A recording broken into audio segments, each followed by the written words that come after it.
오늘은 데살로니가전서 4장 1절 2절 말씀을 살펴보도록 하겠습니다.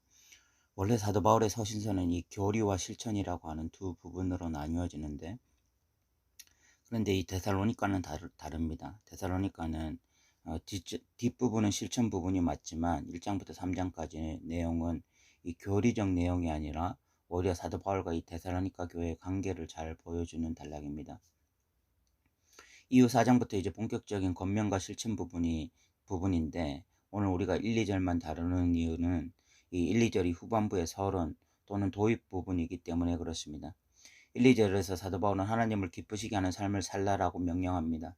그 이후에 하나님을 구체적으로 기쁘시게 하는 삶이 무엇인지를 세 가지로 말하는데, 4장 3절부터 8절까지 이 거룩하게 살아야 된다. 4장 9절부터 11절까지 이 형제를 사랑해야 된다. 세 번째, 4장 13절부터 5장 3절까지는 죽은 자들의 부활에 대해서 말을 하고 있습니다. 오늘 우리는 데살로니가 전서의 이 후반부인 4장에서 이 서론격인 1, 2절을 살펴보도록 하겠습니다. 1절을 읽어보겠습니다. 그러므로 형제들아, 우리가 끝으로 주 예수 안에서 너희에게 구하고 권면하노니, 너희가 마땅히 어떻게 행하며 하나님을 기쁘시게 할 수 있는지를 우리에게 배웠으니 곧 너희가 행하는 바라 더욱 많이 힘쓰라 라고 이야기하고 있습니다.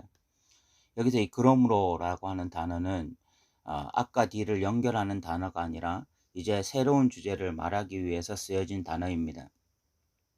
이 1장부터 3장까지가 이 사도 바울과 데살로니가 교회의 관계에 좀 집중해서 쓰여졌다면, 이제 4장부터 본격적으로 데살로니가 교회가 이 삶에서 적용해야 될 내용들로 이 내용이 전환되기 때문에 이 그러므로라고 하는 단어를 쓰고 있는 거죠.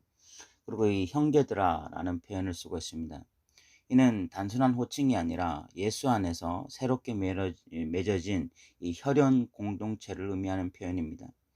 우리가 육신적으로 부모의 피를 나눈 사이를 형제라고 한다면, 교회 공동체는 예수님의 피를 나눈 영적 형제 자매입니다. 영적 형제 자매의 가장 중요한 특징이 무엇인가 하면 이 연결입니다. 서로 연결되어 있는 것. 영어로는 이 커넥션이라고 하는 것이죠. 서로 연결되었다는 것이 무엇을 의미합니까? 누군가 아플 때 함께 아프고 누군가 기쁠 때 함께 기뻐하는 것을 의미합니다. 예수님 안에서 이 연결을 경험할 때만이 진정한 공동체의 모습을 회복했다고 말을 할 수가 있습니다. 이제 저는 한국교회는 더 이상 이 성장 지향적인 목표를 가지고 이 공동체성을 파괴하려 하기보다는 무엇보다 먼저 이 공동체성을 회복하여 형제 자매라는 말이 이 실제적인 언어가 되게 해야 한다라는 그런 생각이 듭니다. 사도 바울은 이후에 주 예수 안에서 구하고 권면한다라는 표현을 쓰고 있는데, 이 사도 바울의 권위는 사도 바울의 신령함 또는 경험이나 사역적 실적에서 나온 것이 아니라 주 예수 그리스도로부터 나오는 것입니다.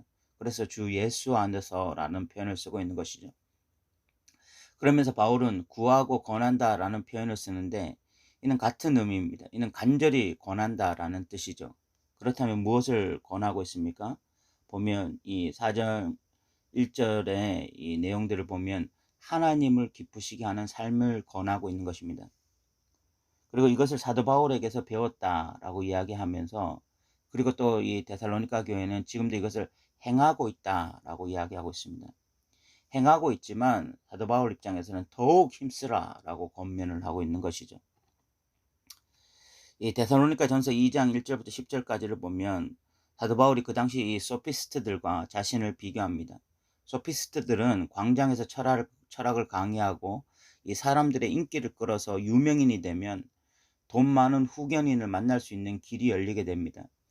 그렇게 돈 많은 후견인이 하나를 만나고 나면 더 이상 먹고 사는 문제는 걱정할 필요가 없어지죠. 물질적 후원을 받으면서 이 철학 강의를 하게 되니까 명성도 인기도 얻으며 사는 화려한 인생이 되는 것입니다. 그런데 이 소피스트들은 그런 삶을 위해서 삶의 태도를 분명히 합니다. 그것이 무엇인가 하면 사람을 기쁘시게 하는 삶을 사는 거죠. 그래서 화려한 언변술을 연마하고 자신의 외모를 잘 가꾸고 또 사람의 심리를 잘 이용하는 기술들을 배워갑니다. 그런데 사도 바울은 달랐죠. 사도 바울은 사람을 기쁘게 하는 자가 아니라 하나님을 기쁘시게 하는 자였습니다. 그러다 보니 뭐 하루 종일 텐트 메이커 사역을 하고 저녁에 강의를 하는데 그의 외모는 뭐 볼품이 없었습니다. 그냥 한 사람이 그 힘든 노동을 하고 온 노동자의 모습이었어요. 거기다가 화려한 언변술이나 사람의 심리를 이용하는 대신 이 복음을 있는 그대로 전했습니다. 심지어 이 사람들이 싫어할 환란의 메시지도 담대하게 전했습니다. 사도 바울은 그렇게 살았습니다. 그렇게 살면서 데살로니가 교회 성도들에게도 사람을 기쁘게 하는 삶이 아니라 하나님을 기쁘게 하는 삶을 살라고 강력하게 권면하고 있는 것입니다. 저는 오늘날도 마찬가지라고 생각합니다. 누가 하나님을 기쁘시게 하는 사람이고 누가 사람을 기쁘게 하는 사람인지 그의 삶의 태도를 보면 알 수 있다고 생각합니다. 이것은 단순히 표면적으로 드러난 몇 가지 사실로 확인할 수 있는 그런 것이 아닙니다. 표면적으로 드러난 몇 가지 사실이나 뭐 주일날 교회 온다든지 주일날 봉사한다든지 또는 그가 하나님을 위해서 살고 싶어요 라고 말하는 그 말로써 아는 것이 아니라 그의 삶을 돌아봐야 됩니다. 그의 삶을 면밀하게 관찰해 봐야 됩니다. 주일의 삶이 아니라 평일의 삶을 오히려 면밀하게 살펴봤을 때 누구를 기쁘시게 하며 사는지 알 수 있게 되었죠. 먼저 사람을 기쁘게 하면서 사는 사람의 가장 큰 특징은 사람에 주목하며 사는 것입니다. 사람이 자신을 평가하는 것이 중요하고 사람의 평가에 따라서 웃고 울어요. 그래서 뭐 좋은 아파트, 좋은 차 또는 다른 어떤 것으로 자신을 과시하려고 하기도 하고 또 어떤 사람이 자신을 무시하는 말을 하면 밤새 잠을 이루지 못하기도 합니다. 평생 타인의 시선에 웃고 울면서 과시, 교만, 우울, 열등감, 분노 같은 감정들을 이 타인과의 관계에서 수시로 경험하면서 그것 때문에 웃고 울면서 사는 것입니다. 또한 사람들을 기쁘게 하는 사람은 어쩔 수 없이 사람을 기쁘게 하기 위해서 온갖 에너지를 쏟으며 살아가요.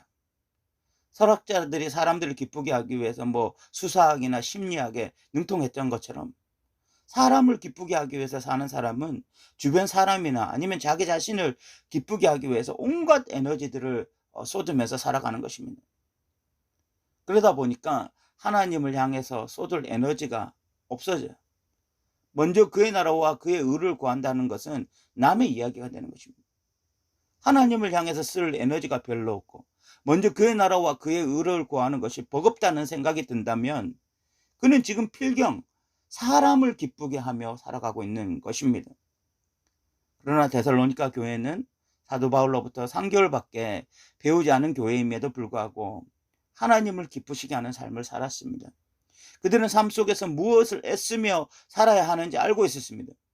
그래서 아무리 육신적으로 피곤해도 저녁이면 성경 공부하러 왔어요.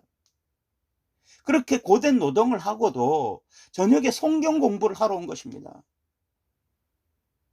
오늘날 많은 성도들이 주일날 이 예배 시간에 병든 닭처럼 앉아서 꾸벅꾸벅 졸고 앉아 있는데 데살로니가 교회 성도들은 그 평일날 그 육신적인 고된 일을 하고도 저녁이면 눈이 말똥말똥해서 하나님의 말씀 한마디라도 더 받기 위해서 애를 쓴 것입니다.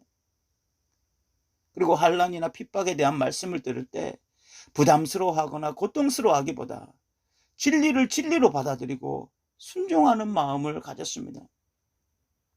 또한 실질적으로 그런 핍박의 현실을 만나도 뒷걸음치기보다 진리를 붙잡고 당당히 앞으로 나아가는 자들이었습니다. 이들은 분명히 하나님을 기쁘시게 하는 그런 자들이었습니다. 저는 과거 이것을 알지 못했습니다. 저는 18살 때 하나님을 만나서 20대에 교회에 미친 듯이 봉사하고 헌신했습니다. 저는 20대에 정말 기도의 사람이었습니다. 새벽에 저의 기도 소리는 어마어마했죠. 그리고 성경도 늘 읽던 사람이었습니다. 그리고 전도의 사람이기도 했습니다. 저의 종교적 열심은 제가 생각해도 대단한 것이었습니다. 저는 주일날 오전 8시에 교회에 가면 저녁 예배 마칠 때까지 제대로 쉬지 못하고 일을 했습니다. 주일학교 교사, 차량 운행, 성가대, 중고등부 교사, 청년부 회장으로 또 인도하고 저녁에는 찬양 인도, 그리고 주일 저녁 예배가 오후 예배가 다 마치면 교회 청소까지 다 했습니다. 저는 그렇게 하는 것이 주님을 기쁘게 하는 것이라고 확신했습니다. 그런데 평일날 삶으로 돌아가면 제가 웃고 우는 것은 다른 것들에 있었습니다. 하나님을 생각하지 않은 것도 아니고 기도나 전도를 하지 않은 것도 아니었습니다. 그러나 제가 웃고 우는 것은 대부분의 것들이 사람들 때문이었어요. 사람들의 말 한마디, 사람들의 평가, 그런 것들이 저의 인생을 좌우지하는 것을 나중에서야 알게 되었습니다. 화려한 종교적 포장지에 나를 감싸서 진짜 나의 모습을 알지 못한 거죠. 진짜 제가 뭐 때문에 울고 우는지 잘 알지 못했던 것입니다. 그러다 어느 순간 말씀의 조명을 통해서 제 자신을 직면하고, 그제서야 제가 하나님을 기쁘시게 하는 자가 아니라 사람을 기쁘게 하는 자였구나, 그것을 깨닫고 하나님을 기쁘게 하는 자로 돌아가게 되는 것입니다. 2절에 사도 바울은 이것을 명령이라고 말을 하고 있습니다. 이것은 반드시 해야 하는 것이다 라는 것입니다. 하나님을 기쁘게 하며 사는 삶은 그리스도인들이 선택사항이 아니라 반드시 해야만 하는 명령이라는 것입니다. 사랑하는 성도 여러분, 누구를 기쁘게 하며 살아가고 있습니까? 하나님이 커 보이면 사람이 작아 보이고, 사람이 커 보이면 하나님은 작아집니다. 여러분들이 지금 무엇 때문에 울고 우는지 한번 자세히 관찰해 보십시오. 지금 성경 때문에, 진리 때문에 성경을 읽다가 웃고 울고, 이 진리를 발견해서 웃고 울고 있다면 하나님이 커 보이는 것입니다.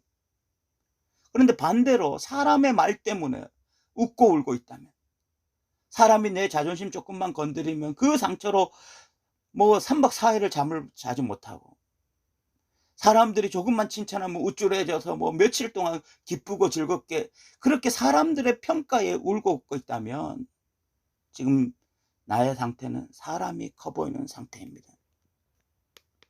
우리가 화려한 포장지에 자기를 감싸지 말고 정말 진리 앞에서 자신을 온전히 드러내요 사람을 기쁘게 하는 자가 아니라 하나님을 기쁘시게 하며 살아가는 저와 여러분 되시기를 주님의 이름으로 부탁드립니다. 들어주셔서 감사합니다.